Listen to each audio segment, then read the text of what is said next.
Hello my marvellous sausages, I've got another legendary weapon farm for you today at a driller site with a pair of gits known as Pango and Bango. Now the weapons that they drop, one of them is completely brilliant, the sniper is excellent. The pistol itself, I really enjoy. Remember, I'm playing on Ultimate Vault Hunter 1 though, so if you're playing on Ultimate Vault Hunter 5, it might probably be a different story. And the other weapon that you can get is, well, it's terrible. But never mind, I'll show you all three, because two of them are definitely worth farming. Now, if you want to know where we are, we're up here in Carcadia Burn, look, okay, and we're looking for the driller site for Pango Bango. Now, there's the driller site, but there's Pango and Bango in there, because we've done them before. Now, I've come up here to, where are we, what's it called? It's called the Makeshift Chalet, and then we're going to make our way over to Pango and Bango. So all I kind of do is stick the pin in there. It's very close, actually, it's not too bad at all. Let me just get on my bike, and then I'll show you where it is. Look, it's just literally... Oh, my God. What an idiot. We'll pretend no one saw that. And you can see it's just across the way there. Look, you can see the big glowy red light and skull and rib cage and stuff of the actual driller site itself. That's the eye of the mouth of the place where you need to go. You don't need to kill anybody going in here. You can just run straight through if you like. It's entirely up to you. We'll go around this way here. I'm going to leave my thing. Yes, and we're going to run around to the actual site itself. Hello, fellows. Yes, go away. I hate you all. We're just going to go over to the steps here, and then we can see the big Moxie machine looming into view just to the right of the big gob. There it is, look. So there's the machine for you to get started on it, okay? Once you complete it once, then the machine is here for you to use. But where you, this is where you respawn at, look. This is the actual save point respawn, so make sure you run over here if it's the first time you've been here, so you just activate it. And then, of course, there's a vending machine there. It's the only got ammo dump this time. So, let's pile on in. So the fight itself is a normal driller site kind of fight, which basically means you've got to kill waves of gits, and then you've got to kill the boss, in this case Pango and Bango.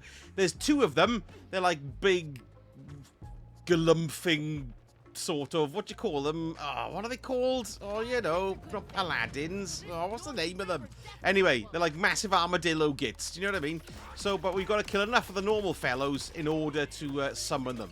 So we've got plenty of smaller blokes who turn up here. We do have some meatheads who turn up as well. They all seem to come from those drillers that pop up in the ground. And so, yeah, we just got to keep on killing these guys until it's time for Pango and Bango to turn up.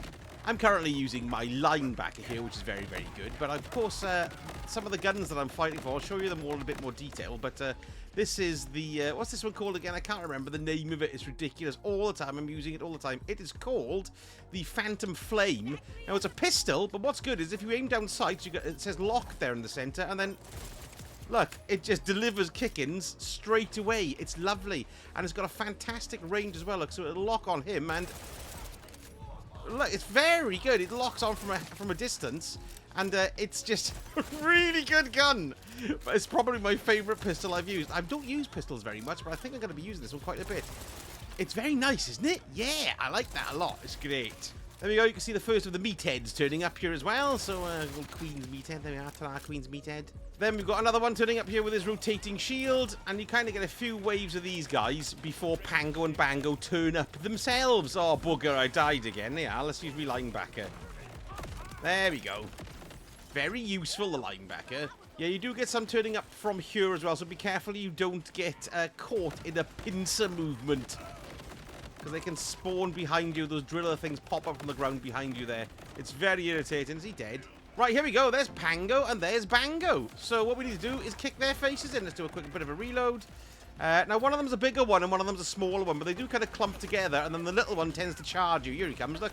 So I'm going to hit him with my neutron collector, and then I'm going to kick his face in, which is quite nice. So there we go. You can see that the health is disappearing quite quickly and immediately, and Bango's directly behind him as well, which is nice to get them in a line. You know what I mean? So the little one tends to charge you, and the other one seems to lay down loads of, like, suppressing fire. So what I would recommend is that you use a lot of the cover if you haven't got... Well, I don't know what your Amon build would be, or your Rafa build, or your Vex build would be like. But for my Harlow build, basically, I'm just dodging, ducking and dodging, diving and weaving until my super is ready to go, and then I unleash it and kill them both. So yes, it's not a bad fight, although you gotta keep you got to keep aware. You can get killed pretty quickly and not know it. Do you know what I mean? Because they come from all sides. So yes, just be aware of where they're coming from. See these driller things pop up all over the place. So the first weapon I want to show you from this lovely little loot pool is this. It's called the Phantom Flame. It's a pistol. It's a Jacobs, and it always comes out as solar. It's very nice indeed. Now I'm level 50, so we can have a little squiz of what we're getting for our damage here. The DPS per second is 2,771. It's 1,404 a shot. Accuracy 58%. Reload time 2.5 seconds. Firing rate 9 per second, and ammo is 6 in the clip. So it's pretty good, really. It's a pistol at the end of the day, though. What else have we got? Because hang on a minute, we've got crit damage plus 96, which actually ain't bad at all. It always rolls incendiary, which of course is strong against the red damage bars, which is flesh. And then this is its a legendary trait. Zooming in acquires lock-on target over time, and firing while zoomed in shoots the entire magazine. So you did see a little bit of this earlier on, and like I said, it's Jacob, so critical hits will ricochet projectiles to nearby enemies. So here we go, shoot it from the hip. Just gives you a nice little doodah there. But what happens then when you go zoom in close look, you'll get the locked system, and then you go, and it just shoots the entire clip into them. Missed him completely. Oh, he's bloody invulnerable. Typical, that, isn't it? Let's use this kit instead. There we go. Very nice. Yes, good. We can shoot, maybe take this out. Here we go. Here comes another one. And locked. And goodbye. It hits quite hard. I'm on Ultimate Vault Hunter level 1, of course. So if you're on Vault Hunter level 5, it's not going to be as effective. But it's great. I really like it. And the lock-on comes really quickly as well. And it empties the entire... Killed him behind him there. Look, yeah, that's great. I do like this quite a lot, actually. So, I mean... You know, I mean, I'm not a big pistol fan, but this really does the business. And look, it's pretty effective at range as well, isn't it? Yeah, that's great. So that's the evil flame. Oh, I can lock onto the invisibility orb. Look, there we go. Oh, I was killed by an idiot. Hang on. Oh, I can't zoom in. Look, there we are. Good. Yes. Phantom Flame, that's a very good weapon. I can heartily recommend it. Let me kill the Queen's badass splicer because they're gits. Go on. Die! Now, the next one we've got is this. It's called the Prince Harming, and it's a very attractive little number, isn't it? 3,822 DPS. Let's have a quick squiz of what we've got. I did have a couple of these drop. So this one's got 988 damage, 74% accuracy, 2.5 second loading time, 6 seconds, 6 shots per second firing rate, and 32 shots to overheat because it's a COV. It comes as incendiary, of course, and the trait is Pamplemousse. Hitting enemies deals 372 damage to you. I hate guns that do this. And grants a stack of cruelty, which on kill restores 186 overshield per stack of cruelty for a maximum of 30 stacks. So you're going to damage yourself, basically, until you end up killing something, which will then give you 186 overshield for every stack of cruelty that you've got. But it sounds very complicated to me, and it also sounds, well, rubbish. Let's have a little look and see how this one works, because I haven't really had the courage to use one yet. Right, let's take it into the old tender cage and see how we fare. I mean, you know, I believe it's an SMG, isn't it? It is an SMG. Are you an SMG? Yes, you are. Right, come on, let's have a little look and see what's what.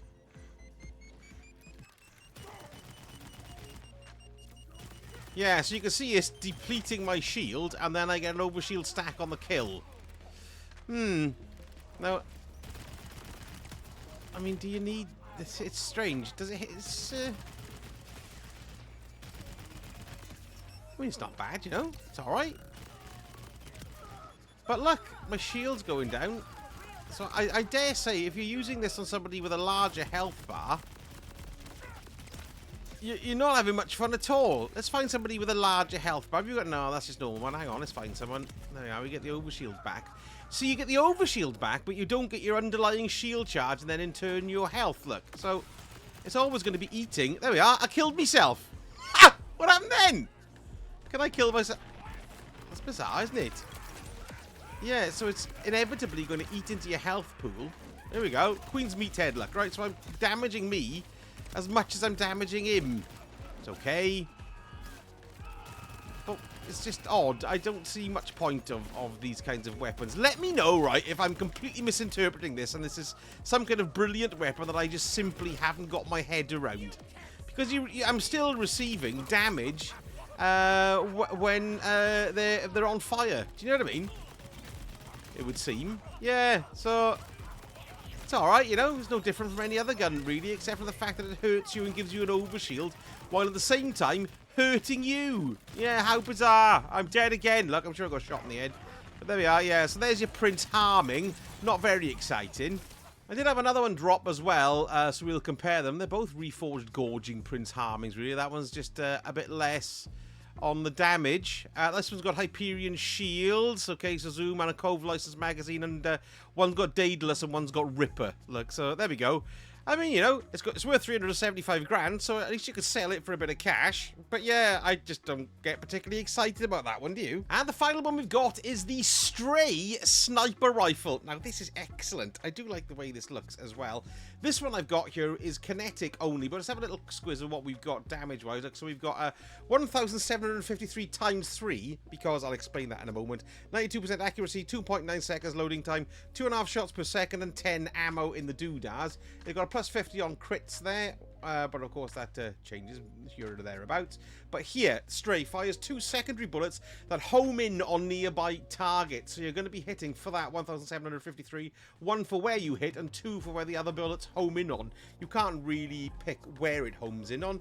And this one's got a Ripper manufacturer part. But if I just come back out and show you, I did have a couple of others drop here, and it really does change the feel of them. This one is a hemorrhaging Stray. Now, it's got corrosive 20% chance.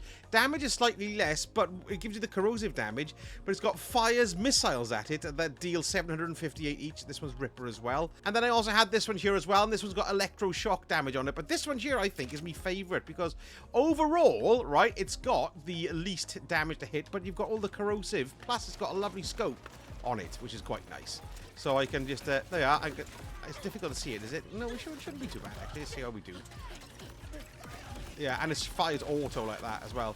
And you can see the extra shots coming out of it, which is pretty good. But of course, I'm using corrosive there, which ain't the best for flesh. But I've got me rockets there as well. Look, there they go. Lovely, yes. So I'm really using the wrong kind of damage type on this plum here. But I really do like it. And of course, you've got the corrosion then over time too. But if you think to yourself, well, I'm not too keen on that one. I want to try something that's just got good old-fashioned damage. Let me come to this one I've got here. Is that the highest one? Yeah, that was the one. Look, I've got the 1263 or the 1753. Look, that one. Yeah, so that's the one here. So we'll pick that one. And this one's going to have a better overall damage. So let's see how we can do a bit of damage with this one. Let me just shoot from the hip. Oh, hang on a minute. Yeah, I'll shoot from the hip here. There we are. And you can see you've got the secondary shots coming off, going everywhere. So it's actually pretty cool, but I don't have, you know, the scope on this one, so it depends on what you're after, really. And I don't have any secondary fire on this one either. But it's very nice. It's got a nice range. I was too squint then to hit him. Come on, hit him. There we are, good. And you can see them zipping off and hitting the gits over there as well. So I do like this quite a lot.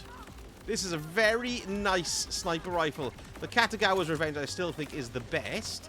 But yeah, I can heartily recommend this one. I think it's very nice indeed.